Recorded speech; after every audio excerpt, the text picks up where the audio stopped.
Ay siyempre, nakalun kasi si Mrs. Asa.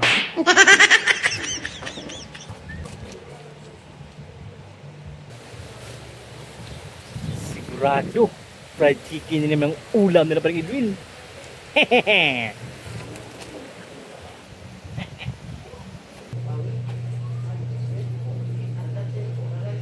Uy, pre.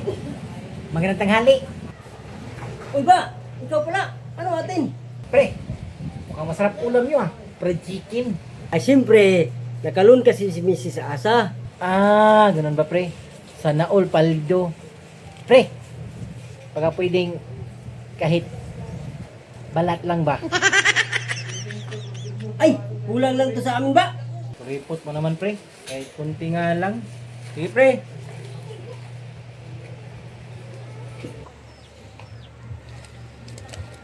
Ayaw mumigay ha.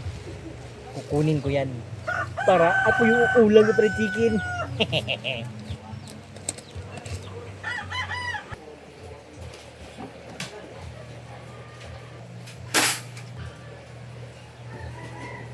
Ay, may kulang pa, tubig.